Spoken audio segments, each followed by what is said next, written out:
Greetings and welcome back to the Casual Wargamer. Now, today we're going to take a look at the Astra Militarum 10th edition preview. Astra Militarum are quite an interesting one. They're not an army I would want to play, although I like the Katachan aesthetic. It's one of those armies where there's too many models, really, for me to build and paint. And there's three ways, really, of playing Astra Militarum. You can go for the whole infantry route. You can put out a heck of a lot of small arms fire, meaning that, in theory, you can take down most infantry type units quite easily by weight of dice, but you suffer the same in return if you're playing against something like Space Marines or Chaos Space Marines. Bolt of fire incoming is basically going to decimate through your squads. You can play a mechanized list, primarily tanks. A couple of squads, small squads to hold objectives, but primarily your tanks are blasting your opponent off the table. Not probably the best way to go. It doesn't exactly help you holding objectives all that well, and if your opponent doesn't have the means to take down those tanks, they're not going to have a great game. Not probably the best way to do it. And then you've got where most people play a bit of both. You know, you can cover both aspects of it. Guard players will tell you that generally their army needs a buff, but over the last year, I've not really liked the buffs that Games Workshop have given them. I certainly don't think their vehicles needed to have Armour of Contempt, and I certainly don't think they need 6s to hit, automatically wound. That feels a little too strong. Guard players would argue that, but as someone who's been on the receiving end of a lot of that, I find it a little too good. But we shall see where 10th takes them. So we've only got a little bit of a preview of them here. The first thing you get is the voice of command. So they've still got their orders. This is something that, again, that turns me off of playing Guard. I wouldn't want to have to try and keep track of all this sort of stuff.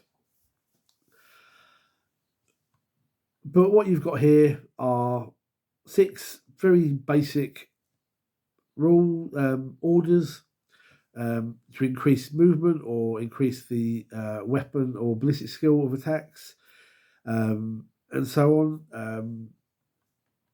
Improve the attacks of rapid fire weapons by 1.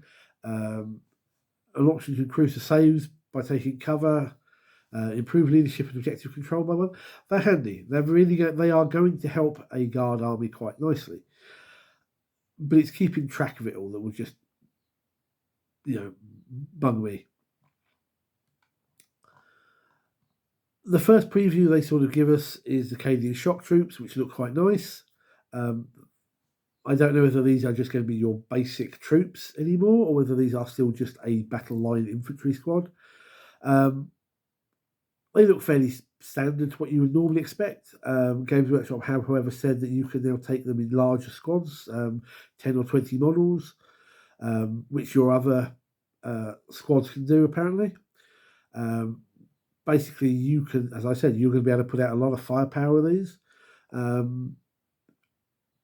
But with only a 5-up save, they're probably going to die in droves to anything with blast, or the new blast, or rapid fire. But I can kind of imagine that, well, it depends. On one hand, depending on how they go with 10th, it could be that vehicles become dominant, so tank armies become more prevalent. If you're still having to take troops, though, then I can certainly see maybe not 20-man squads, but certainly 10-man squads really filling up a list. If a vehicle meta is going to be very dominant in the 10th, we shall see. Guard could be interested in that, or interesting with that, rather, I should say. But the Canadian guys seem nice enough. No complaints there. They are just your basic battle line infantry. The big unit that we get here is the Baneblade, and it's a mighty beast. I can certainly say that. It certainly looks nice on paper. I especially like that guardsmen nearby can use it as cover. I think that's quite flavourful. Just feel sorry for them if it explodes. It's a bit odd, and I'm going to say this in regards to the Lehman Russ battle cannon preview they gave us as well. So you've got this huge, great big Baneblade cannon. 3d6 shots, 72-inch range. That's great. You know, you're looking at 9-10 shots, give or take, roughly. Hitting on 4s.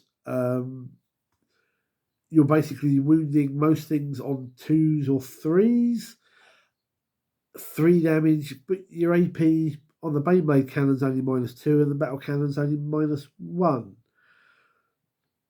I don't know, that just seems slightly odd to me. I know they're trying to reduce the lethality, reduce armor penetration, but I kind of think these big off cannons should have better AP than that. Again, it might be a balancing if vehicles are going to become more dominant, but I don't know.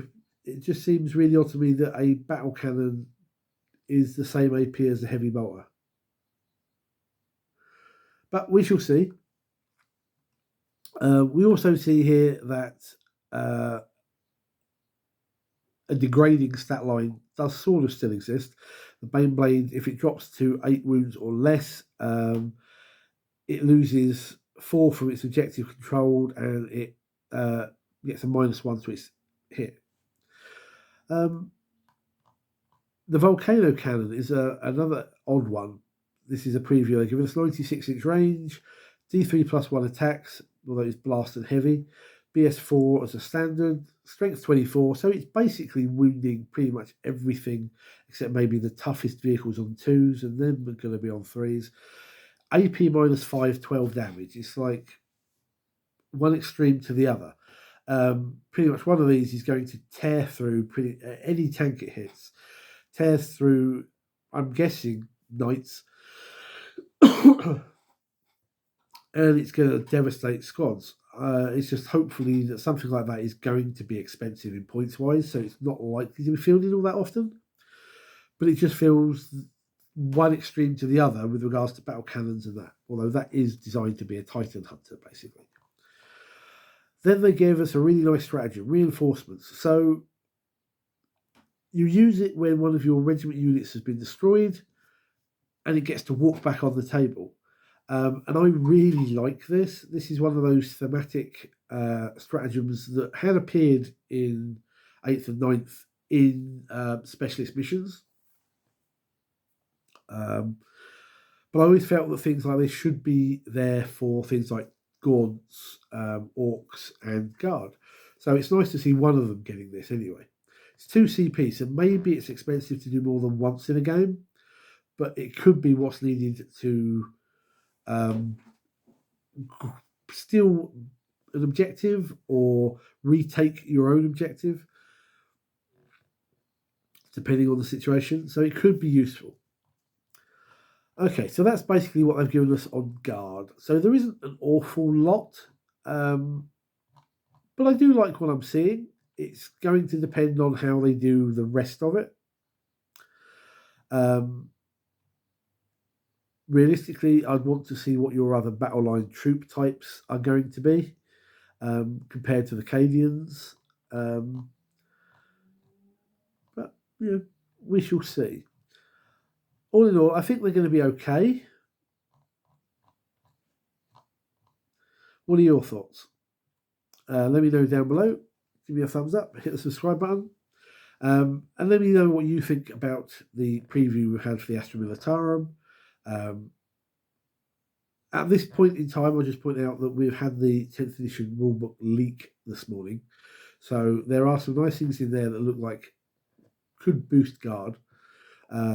So let me know what you think all in all with the previews and maybe even with that leak. Until next time, take care guys, good gaming.